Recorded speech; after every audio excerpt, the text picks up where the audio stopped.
es un programa de filosofía por televisión. Ustedes se preguntaron por qué estamos aquí. Yo existo porque pienso. El hombre piensa. Es el lugar en el cual todos los saberes son pensados. Descartes es un héroe del pensamiento. Es difícil enfrentar las grandes Es cuestiones. un libro de Jean-Paul Sartre, Crítica de la razón de Hegel. Esta es la historia de la filosofía de Hegel. Eterno. La filosofía es la totalidad de lo real, porque piensa. La totalidad de lo real. Colón descubre América y Descartes la subjetividad.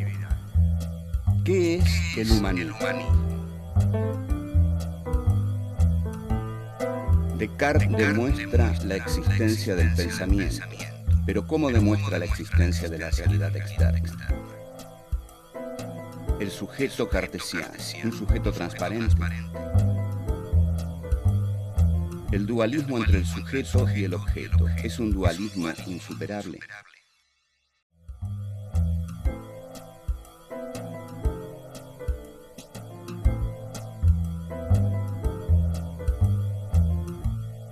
Tenemos dos grandes descubrimientos. Colón descubre América y Descartes descubre la subjetividad. No siempre estas cosas se relacionan. En realidad, yo ya lo dije y lo vuelvo a decir y lo voy a decir insistentemente. La historia de la filosofía se estudia mal. La filosofía se estudia mal. ¿Por qué? Porque la filosofía se estudia como si los filósofos fueran unos tipos distraídos que andan por ahí pensando cosas que nadie entiende. En cambio, los filósofos son seres muy terrenales, metidos en procesos históricos, grandes procesos históricos, que ellos expresan y que ellos dinamizan con su pensamiento. Entonces, la relación entre Descartes y el descubrimiento de América no es frecuente que ustedes la encuentren en los libros de filosofía, porque van a decir, ¿para qué vamos a poner el descubrimiento de América en un libro de filosofía? Si un libro de filosofía no es un libro de historia. Y un libro de historia no tiene que ser un libro de filosofía. Pero no, Descartes y Cristóbal Colón tienen mucho que ver, porque Cristóbal Colón descubre América para el capitalismo, como lo habíamos visto. No es que descubra América porque América no existía. América existía, pero no existía para los ojos mercantilistas del capitalismo. El capitalismo descubre América con Colón e incorpora a América al mundo europeo, que era el mundo por ese momento, en esos momentos. Entonces se establece así un sistema mundo. Ahora, este sistema mundo requiere a un protagonista, y el protagonista es el hombre el que sale a buscar nuevos mundos, porque el hombre medieval no hubiera buscado nunca nuevos mundos, porque el mundo era un lugar de pasaje, un lugar de llanto, un mero lugar de pasaje en camino hacia el reino de los cielos. Pero el hombre de la modernidad sale a buscar nuevos mundos. Este es el hombre capitalista. Ahora, este hombre necesita tener una subjetividad, necesita pensarse a sí mismo, necesita saber quién es él, cuál es su relación con la realidad exterior. Y aquí aparece Descartes, quien, como lo dijimos, parte de una concepción de la filosofía como duda. Descartes ha demostrado la existencia del pensamiento, pero no demostró la existencia de las cosas externas. Lo que ha hecho hasta ahora Descartes es poner al hombre en la centralidad. El hombre es el centro, ese hombre es el sujeto capitalista de la historia. El hombre es la centralidad y con esto nace el humanismo. El humanismo nace cuando el hombre ocupa la centralidad y desplaza a Dios de la centralidad. Con esto nace el humanismo. Este humanismo lo llamamos humanismo porque parte del hombre. ¿De dónde parte Descartes? Parte de la subjetividad, pero esa subjetividad es la subjetividad del hombre. Entonces, el humanismo, vamos a definirlo así, el humanismo es una concepción que hace del hombre el punto de partida epistemológico fundamental. Epistemológico se refiere a todo aquello que sea el pensamiento científico sobre la realidad. Entonces, el humanismo es esa concepción que parte del hombre como sujeto, del hombre como sujeto centrado, a partir del cual es posible conocer todo lo otro que hay en el mundo. Entonces, el nuevo problema que encarna Descartes, y el problema que realmente lo va a angustiar seriamente, es un problema que podemos disfrutar planteándolo, porque veámoslo así. Este señor René Descartes, en Holanda, junto a una estufa, tranquilo, protegido por la monarquía holandesa, sin miedo a la Inquisición, descubre que el centro del pensamiento es la subjetividad. Está seguro de eso. De eso dice, yo estoy seguro, dice Descartes. Yo estoy seguro de que mi pensamiento es el origen de todo posible filosofar. Ahora, Descartes dice, sin embargo, fíjense ustedes que para el sentido común esto es casi risible, diríamos. Un buen hombre laborioso, campesino, le diría a Descartes, no sé por qué usted se plantea estas cosas, es tan evidente que mi vaca está ahí, que mi carruaje está ahí, que mi azada está ahí. Ah, no, dice Descartes, pero yo soy un filósofo, yo tengo que dar cuentas, es decir, yo tengo que justificar metodológicamente, epistemológicamente, filosóficamente, que la realidad externa existe.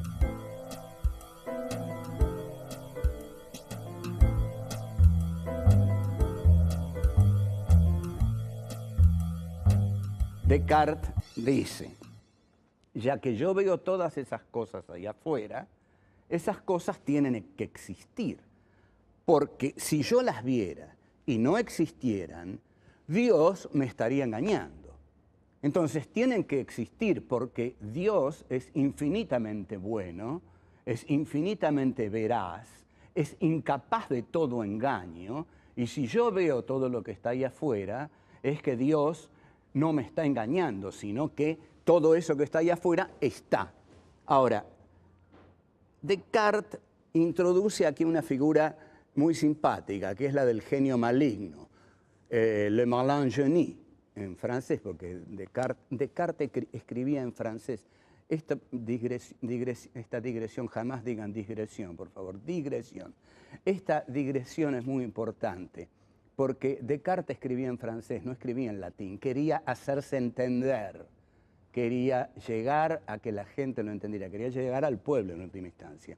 Entonces dice, introduce esta figura de le malin génie, el genio maligno.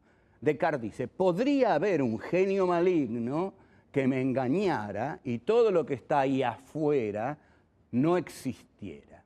Entonces, yo estaría viendo todo eso y eso no existe porque el genio maligno me está engañando. Sin embargo, dice, la veracidad de Dios tiene que ser más fuerte que el poder del genio maligno. Y yo no puedo dudar de la veracidad divina. Entonces Descartes llega a la siguiente conclusión.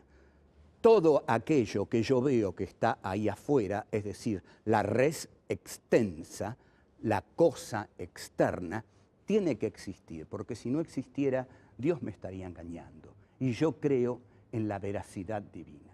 Ahora bien, metodológicamente, como vemos, Descartes se ha traicionado, porque para demostrar la existencia exterior de las cosas, no se ha remitido a su fundamento primero, el pensamiento, sino que se ha remitido al viejo fundamento de la teología medieval, a Dios.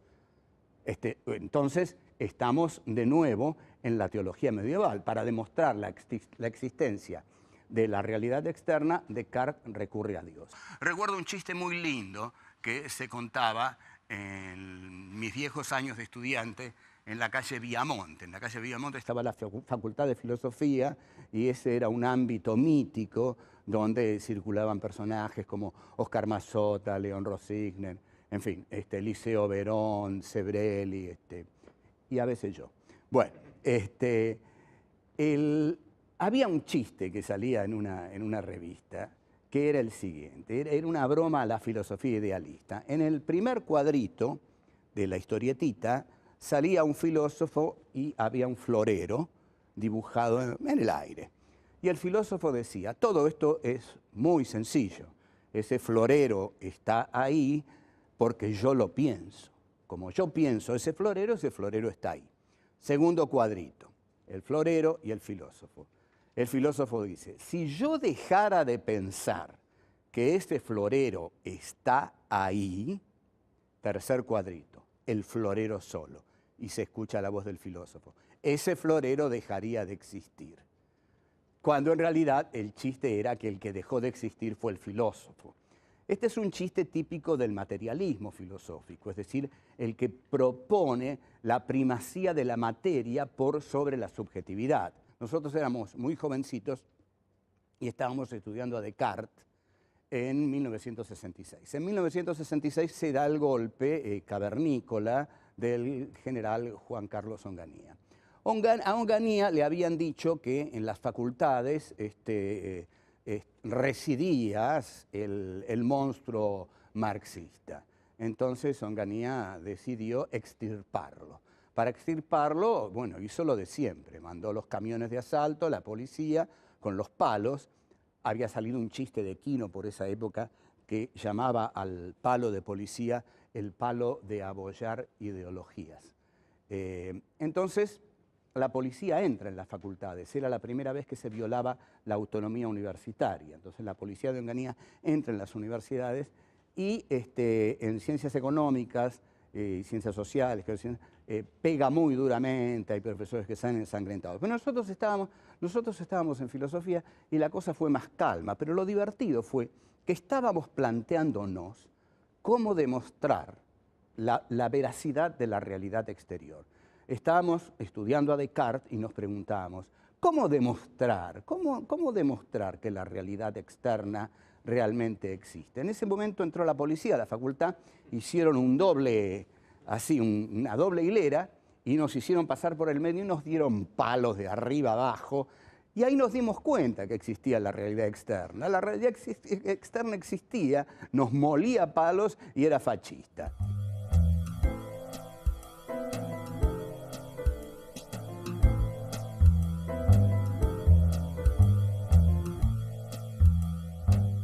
Aparte de los bastones de la policía de abollar ideologías, la subjetividad como principio fundante de la filosofía y como elemento a partir del cual se podía demostrar la existencia de la realidad externa, el cogito cartesiano, el ego cogito, el pienso luego soy, va a recibir varios palazos, digamos, a lo largo de la historia, pero hay uno sobre todo que, digamos, en Buenos Aires es muy conocido y que proviene de la cualidad neurótica de esta ciudad portuaria, llena precisamente de neuróticos, y donde hay muchos neuróticos hay muchos psicoanalistas, y donde hay muchos psicoanalistas hay muchos neuróticos a la vez.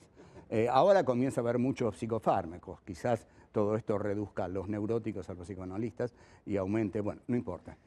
Paso ahora al tema al que quería ir. El tema al que quiero ir es justamente Freud. Como vemos aquí, Sigmund, Freud es un hombre que dijo una frase muy adecuada, que un cigarro a veces es un cigarro. Porque siempre que uno ve un cigarro dice, oh, eso es un pene. No, no, no. A veces un cigarro es un cigarro. Aún en Buenos Aires, aún en Buenos Aires. Bueno, el golpe que el psicoanálisis le da al sujeto cartesiano es decirle, como le diría Freud a Descartes, mire, Renato, realmente hay algo que usted no tuvo en cuenta. Usted, Renato, preguntaría Freud, ¿se come las uñas? A veces sí, diría Descartes, ¿no? Usted a veces hace actos que no puede controlar. Uy, sí. ¿Usted sueña cosas? Sí. ¿Sueña con su padre, con su madre? Ah, sí, bueno, usted es un neurótico. Es decir, hay cosas en su sujeto transparente, translúcido, punto, indubitable de todo conocimiento, hay cosas que ese sujeto ignora. Hay cosas que ese sujeto ignora. Y esas cosas las ignora porque yo no sé dónde, va a decir Freud, no sé dónde está esto. No es que el inconsciente, ¿qué es el inconsciente? Diría Descartes. El inconsciente es todo aquello que no pasa por la conciencia, que no se entiende desde la conciencia. sino que no puede ser ni conocido ni controlado por la conciencia. O sea, su conciencia, Descartes, no es tan transparente, sino que está realmente herida o dividida. Ese sujeto está dividido porque hay en él una opacidad que nos lleva a hacer actos que no queremos hacer, nos lleva a tener conductas repetitivas que no queremos tener, nos lleva a soñar cosas que nos revelan o nos ocultan otras cosas. Bueno, entonces Freud le enseñaría a Descartes la primera gran herida del narcisismo del cogito, que es la existencia del inconsciente. Pero bueno, vamos a eso yo quería enunciarlo ahora para dejarlo planteado, ¿no? Como la gran herida del cogito cartesiano va a ser esa. Está en muchos libros de Freud, quizás esté en algunos más que otros, pero es bueno, digamos, recurrir a ciertos libros de Freud para que descubramos cómo el inconsciente, cómo brillantemente lo ha trabajado don Sigmund, efectivamente hiere el narcisismo del cogito cartesiano.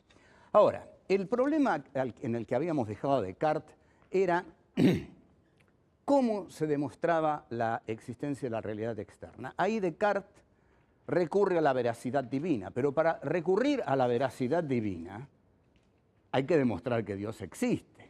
Pero ¿cómo sé que Dios existe?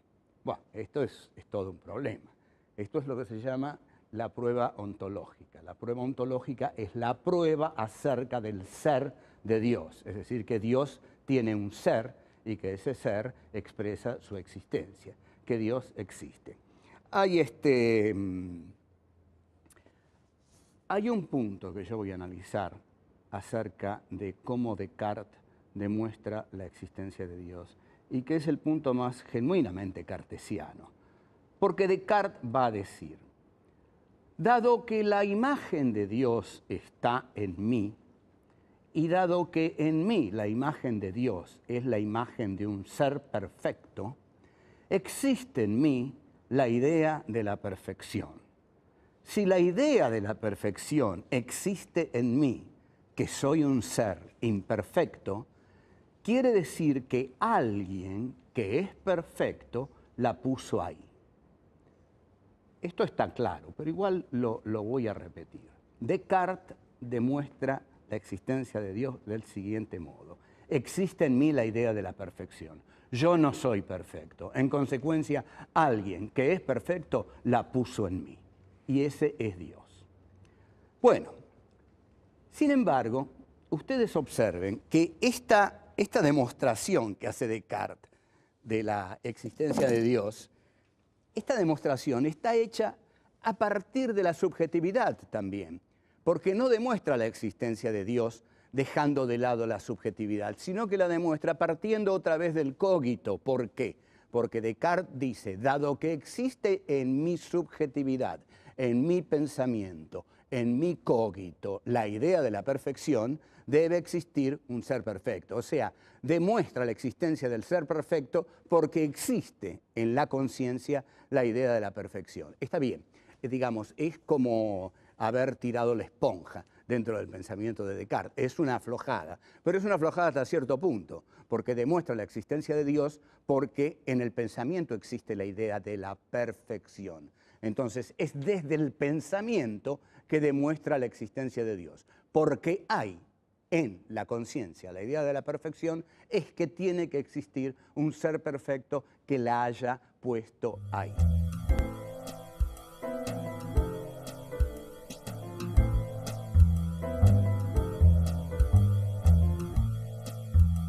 Sartre va a demostrar que no hay una conciencia por un lado y un mundo por otro, que la conciencia es intencional, que la conciencia está toda ella arrojada sobre el mundo, que no es que exista aquí la conciencia, el mundo ahí.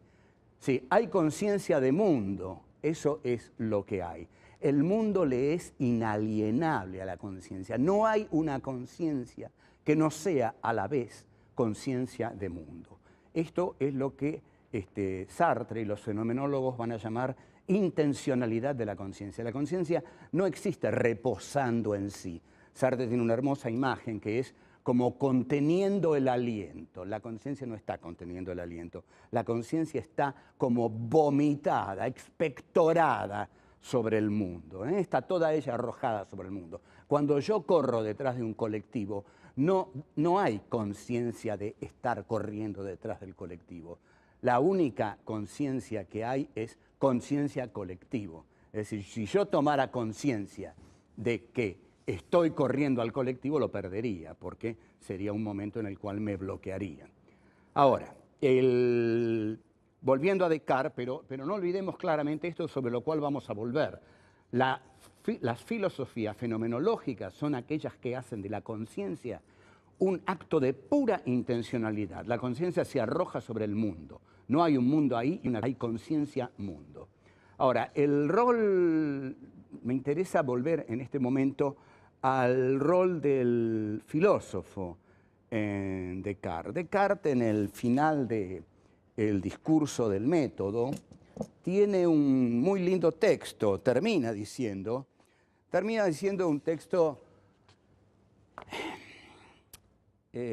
cálido, muy lindo. Dice, quienes lean esto, que recordemos lo escribe en francés, para que todos lo lean, quienes lean este texto, el discurso del método, 1637, quienes lo lean, dice, y les guste, yo no deseo para mí fortuna ni grandes empleos, solo deseo que me dejen disfrutar de mi ocio. En realidad, el rol del filósofo es que lo dejen disfrutar de su ocio, que es un ocio creativo, no es un ocio de tirarse panza arriba, digamos, a escuchar CDs, sino que es un ocio que le permite pensar. La concepción que Descartes tiene del filósofo es la de un hombre que necesita serenidad para pensar y que de esa serenidad van a salir sus obras. El filósofo no transforma al mundo con la espada, ni con las bombas, ni con la metralla. Lo transforma con el pensamiento, si pone su pensamiento al servicio de la transformación del mundo. Ya vamos a ver que esta es la tesis 11 de Marx, y es la que justamente propone algo revolucionario para la filosofía. Es decir, no solo pensar el mundo, sino también transformarlo. Descartes, que no se lo proponía, que solo quería que lo dejaran pensar tranquilo y que le dieran el patrimonio de su ocio, y sobre todo no pedía ningún empleo, porque todos los empleos le quitan tiempo al filósofo. Entonces, quería usar su ocio para la libertad del pensamiento. Esto nos lleva a revisar la imagen del filósofo como un ser distraído, que anda por las nubes. No, todas esas son macanas. Los filósofos son los seres más atentos a la realidad que existen. Además, los filósofos son aquellos pocos seres que todavía tienen tiempo para pensar el mundo. Porque hoy, por ejemplo, ya nadie tiene tiempo para pensar el mundo. Apenas si tienen tiempo para cumplir sus tareas cotidianas, levantarse, desayunar, trabajar, comer y dormir. El filósofo se hace tiempo todavía para pensar la realidad. O sea que quizás el filósofo, a quien se lo tiene como el tipo que está boleado en medio de las ideas, sea el personaje que todavía puede pensar este mundo y descubrir todo tipo de aristas. Sus aristas irritativas, sus aristas bellas, sus aristas injustas, sus aristas intolerables, sus aristas ignominiosas. Marco estas porque son la mayoría de las que constituyen nuestro mundo. Hannah Arendt había propuesto una imagen del filósofo como el tipo distraído para justificar a Martin Heidegger, que había sido el maestro y el amante de su juventud. Y había dicho que Heidegger había caído en el nacionalsocialismo como Tales o Anaximandro, no recuerdo exactamente quién, pero creo que era Tales de Mileto, había caído en un pozo por mirar las estrellas. Bueno, es una torpe justificación de lo que le pasó a Heidegger. Heidegger se hizo nacionalsocialismo con total conciencia y lucidez, y los filósofos no andan mirando las estrellas ni se caen en los pozos. Cuando miran las estrellas, lo hacen para tener una concepción del universo, y esa concepción del universo los lleva siempre, inexorablemente, a tener una concepción de la vida y comprometerse con ella.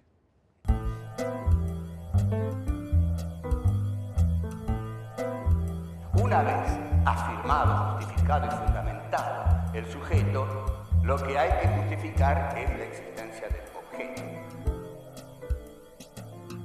La realidad externa existía, nos molía palos y era fascista. Porque hay en la conciencia, la idea de la perfección es que tiene que existir un ser perfecto que la haya puesto ahí. Los filósofos no andan mirando las estrellas ni se caen en los pozos. Cuando miran las estrellas, lo hacen para tener una concepción del universo, y esa concepción del universo los lleva siempre, inexorablemente, a tener una concepción de la vida.